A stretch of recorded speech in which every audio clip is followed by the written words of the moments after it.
بیٹھے ہیں، ہم اس نیت سے بیٹھے ہیں کہ میں امتی رسول ہوں، کس درجے کا ہوں، کل قیامت میں اللہ کے سامنے پیشی ہونی ہے، رب ذوالجلال ہے، لیکن رسول اللہ صلی اللہ علیہ وسلم کے سامنے بھی پیش ہونا ہے۔ اللہ غفور الرحیم ہے۔ رسول اللہ صلی اللہ علیہ وسلم کہیں گے میں نے طائف میں پتھر کھایا تھا، میں نے خندق میں پیٹ میں پتھر باندھے تھے، میں نے احد میں دندان شہید کروائے تھے، میں نے کتنی تکلیفیں جھیلی، میرے امتی تیرے لیے، تو نے میرے لیے کیا کیا؟ پوچھیں گے تو ضرور۔ اللہ غفور الرحیم، لیکن رسول اللہ صلی اللہ علیہ وسلم کے امتی ہونے کا حق ہم نے ادا کیا، ہم اپنے آپ کو امتی کہنے کے لائق ہیں۔ آج اس مجلس میں اگر ہم نے بیٹھ کر سوچ لیا اور کم از کم امتی بننے کا عہد کر لیے، انشاءاللہ یہ مجلس کامیاب ہے۔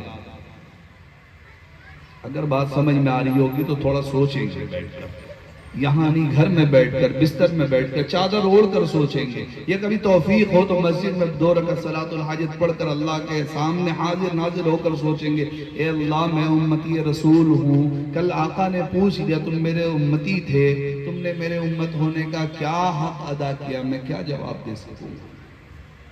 آقا صلی اللہ علیہ وسلم کی آسان جو چیزیں ہر مسلمان پر لاگو ہوتی ہیں۔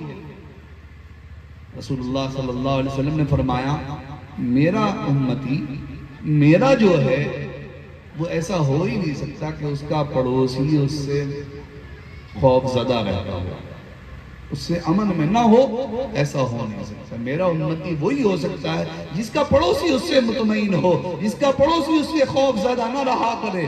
آج میرے بھائیوں ہم دیکھ لیں، ہم اپنے بستیوں کا حال، ہم اپنا حال، اپنا جائزہ خود لے لے کہ آج ہم جوان ہیں، ہم بوڑھے ہیں، یا ہم مالدار ہیں، یا کسی اعتبار سے کسی لائق اللہ نے بنا دیا ہے۔ ہر کوئی چاہتا ہے میرا آس پاس والا مجھ سے دبا رہے، میرے سامنے آواز اونچی نہ کیا کرے، مجھ سے کہنے سے بھی ذرا سے ہچکچا کر کچھ کہے۔ یہ ہمارا شعار بن کر رہ گیا اور امتی ہونے کا دعویٰ ہے۔ میرے بھائیو یقین جانے ہمیں نقصان پہنچانے کی ضرورت کسی دوسرے پارٹی والے کو، کسی دشمنان اسلام کو نہیں ہے۔ ہم اپنی جڑیں کاٹنے کے لیے خود کافی ہیں۔ جو قوم اپنی نبی کے پیغامات کو بھلا بیٹھے، جو قوم اپنے نبی سے وفادار نہ بن سکے، جو قوم اپنے نبی کے پیغامات کو زندگی سے نکال بیٹھے، جو قوم اپنے نبی کی شریعت و سنت کو اپنے معاشرے سے، اپنے سماج سے، اپنے گھر سے نکال دے، وہ قوم خود بخود ختم ہو جاتی ہے، اسے ختم کرنے کی ضرورت نہیں ہے۔ اس لیے میرے بھائی آج اس بات کا عہد کریں، اور خاص کر کے میں ان بہنوں سے درخواست کرنا چاہوں گا جن تک باتیں اگر آواز پہنچ رہی ہیں، ممکن ہے بستی کے اندر یہ پروگرام ہو رہا ہے تو اگر گھروں تک آواز پہنچ رہی ہیں، آپ اللہ کی بندیاں، آپ سے بڑی امیدیں ہیں، یاد رکھیں ممکن ہے ہم مرد حضرات بہت ساری چیزوں میں مشغول ہیں، بہت ساری الجھنیں ہوں گی، بہت سارے ذہن کو مشغول کرنے والے ضروریات ہوں گے اور مشاغل ہوں گے، لیکن آپ کو اللہ نے جو ملکہ، جو صلاحیت دی ہے، یقین جانے آپ کی صلاحیت پر قربان جاؤں۔ سب سے پہلے جو ہمارے دین اسلام میں صلاحیت لگی ہے وہ آپ یعنی خواتین کی لگی ہے۔ اماں خدیجہ رضی اللہ تعالی عنہا سب سے پہلے سب سے پہلے ایمان میں داخل ہونے والا کوئی فرد ہے، اماں خدیجہ ہیں۔ سب سے پہلے آقا پر جان نشاور کرنے والے، مال نشاور کرنے والے، آقا کو تسلی دینے والے، آقا کی ہمت افزائی کرانے والی اماں خدیجہ تھی۔ ہمارے دین کو مکمل کرنے والی اماں عائشہ صدیقہ ہیں۔ ازواج مطہرات کے بغیر ہمارا دین ناقص ہے، صحابیات کے بغیر ہمارا دین اسلام ادھورا ہے۔ یہ ہمارے دین اسلام کی خوبی ہے، ہمیں جو اسلام، ایسا دین ہم بہت آسانی سے کہہ لیتے ہیں، سیکولر ساتھ رہنے کی وجہ سے کہ بھائی دوسروں کا وہ دین ہے، وہ مذہب ہے، ہمارا یہ ہے۔ مذاق نہیں ہے۔ رسول اکرم صلی اللہ علیہ وسلم نے کتنے قربانی اور مجاہدوں کے ساتھ ہمیں یہ دین اسلام دیا کہ اس اسلام کی عظمت کو سمجھنا ہے تو فلسطین کے شہداء سے سمجھ لو. وہ کیوں اپنی جانوں کی، اپنے بچوں کی، اپنی نسلوں کی قربانی دے رہے ہیں؟ کہ انہیں پتا ہے، انہیں یقین ہے، ان کا دل اس بات کو قبول کر چکا ہے کہ ہم آقا صلی اللہ علیہ وسلم کے امتی ہیں، اسلام کے فرزند ہیں، ایمان کے حقدار ہیں، اور ہمارا معاملہ اللہ کے ساتھ ہے. یوں جو جان نکلی یوں جنت کا ہمیں پروانہ ہے. انہیں پتا ہے اسلام کی قدر، ہمیں کہاں پتا بھائی. ہم تو گوشت کھانے والے مسلمان ہیں، باپ دادا مسلمان، ہم بھی مسلمان ہیں. ہمارے مسجدوں میں تالا لگ جائیں گے بہت فکر نہیں ہوگی، گوشت دکان میں تالا لگ جائے بڑی فکر ہو جائے گی. میرے بھائی کچھ باتیں ایسی ممکن ہے کچھ چبھ گئی، لیکن اگر حقیقت ہے تو قبول بھی کیجیے. ہماری بستیوں کو دیکھ لیں. چونکہ میں نے پہلے عرض کر دیا میں آپ میں کا ایک فرد ہوں. یہاں مفتی صاحب، قاری صاحب اور عالم صاحب سمجھ کر نہیں، اپنے میں کا ایک اپنا جائزہ لینے ہم یہاں بیٹھے ہیں. اس پیمانے پر ان باتوں کو رکھیں، آئینہ سامنے رکھ کر اپنے آپ کو سمجھے. آج ہماری بستیاں پاک سرکس ہو، راجہ بازار ہو، مٹیا برج ہو، جہاں جو کہلاتی کہ مسلمانوں کے علاقے ہیں، آج تلاش کر لیں ہمارے بستیوں میں بریانی کی دکان کتنی ہے، کتاب کی دکان کتنی ہے.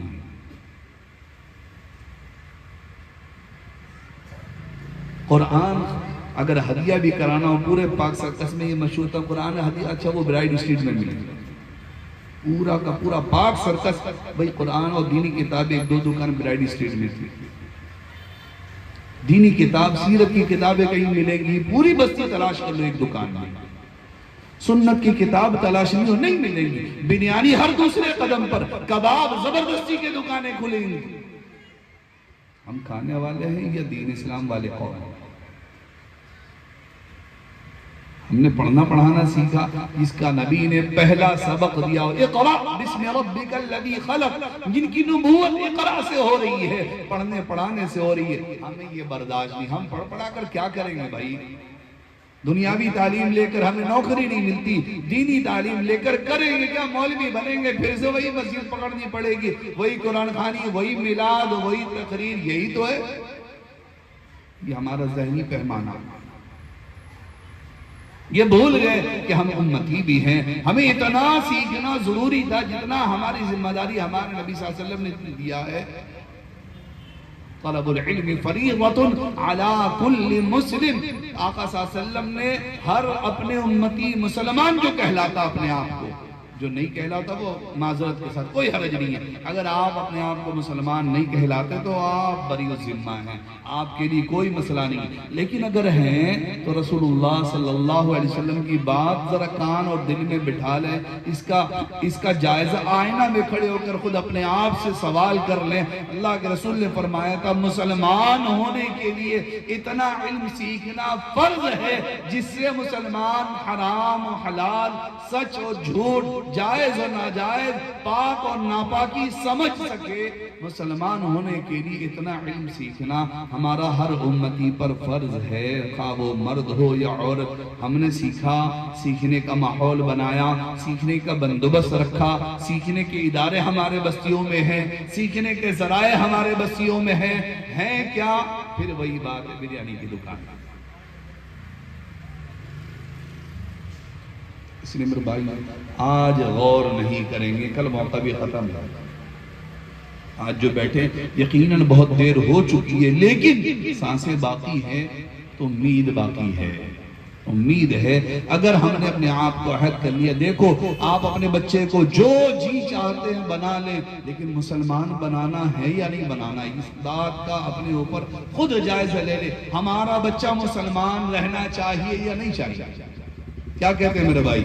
ہمارا بچہ مسلمان ہو یا نہ ہو؟ آواز نہیں آ رہی کہیں سے بھائی. اپنے بچوں کو ہمیں مسلمان رکھنا ہے تو دو ہی راستے ہیں. صاف ستھری بات کہہ رہا ہوں، تقریر تو مجھے نہیں آتی، بات کرنے بیٹھا ہوں، بات کر رہا ہوں. اس کے لیے پہلا فریضہ ہمیں مسلمان ہونا پڑے گا. دوسرا فریضہ جہاں اسلام سکھایا جاتا ہے یا جو چیزیں اسلام سیکھنے کی ہیں وہاں ہمارے بچے کو آنا جانا پڑے گا. پہلا معاملہ یہ ہے، درخت کا ہی پھل ہوتا ہے۔ ہم مسلمان بن جائیں گے، ہمارا بچہ مسلمان بنے گا۔ ہر بچے کا پہلا آئیڈیل ماں باپ ہیں۔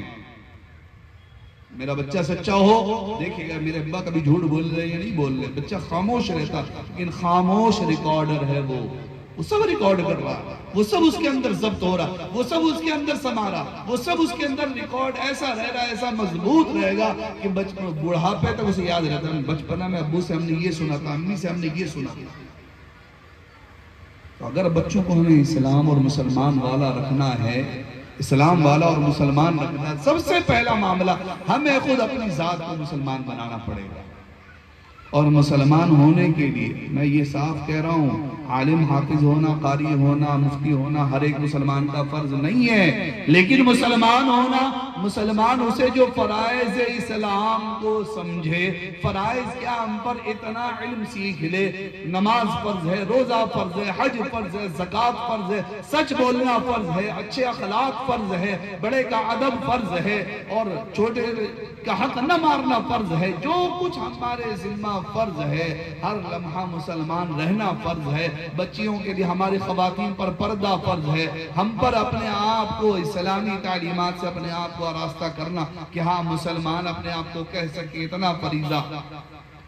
جن چیزوں کا ہم پر جو ذمہ داری، جن چیزوں کو ہم پر فرض کیا گیا، نماز فرض کیا گیا نا بھائی، ہم سب جانتے ہیں نماز فرض ہے، روزہ فرض ہے، حج فرض ہے، جن چیزوں کو ہم پر فرض کیا گیا اس کا سیکھنا ہر مسلمان پر فرض ہے۔ نماز فرض ہے، نماز کے فرائض سیکھنا، واجبات سیکھنا بھی ہم پر فرض ہے، روزہ فرض ہے، روزہ کے فرائض اور واجبات سیکھنا بھی ہم پر فرض ہے، زکوٰۃ فرض ہے، یہ بھی فرائض اور واجبات کا سیکھنا بھی ہم پر فرض ہے۔ ہم نے یہ سب کچھ مولوی صاحب کے لیے رکھ دیا، امام صاحب کی ڈیوٹی لگا دی کہ یہی وہ سب کچھ کریں گے، ہماری ذمہ داری بس کھاؤ کماؤ کماؤ کھاؤ، مسجد میں چندہ دے دو، جلسے کے لیے چندہ دے دو، جلسہ کر لو سالانہ، بس شب برات آ جائے، قبرستان کی حاضری ہو جائے، محرم آ جائے تو محرم میں ذکر شہادت کر لیا، ربیع الاول آ گیا، سیرت النبی کے جلسے ہو گئے، بس مسلمان۔ اللہ تعالیٰ نے ضابطہ حیات دیا ہے ہمیں اسلام، زندگی گزارنے کا طریقہ ہے اسلام، نہ کہ کوئی ٹیگ ہے جو ہمیں لگا دیا گیا ہو۔ یاد رکھیں یہودی بھی ختنہ کرواتے ہیں، تو یہ بھی ذہن سے نکال دیں کہ ختنہ کرا لینے سے بھی صرف مسلمان ہو جائیں گے، نہیں نہیں نہیں۔ اس لیے میں نے وہ آسان معمولی تو ہرگز نہیں، اللہ ہم سب کی حفاظت فرمائے، وہ آسان اللہ کے رسول صلی اللہ علیہ وسلم کی تعلیمات میں نے آپ کو بتایا، المسلم من سلم المسلمون من لسانی و یدی، مسلمان وہ ہو نہیں سکتا جس کی زبان سے دوسرے مسلمان، جس کے ہاتھ سے دوسرے مسلمان محفوظ نہ ہو۔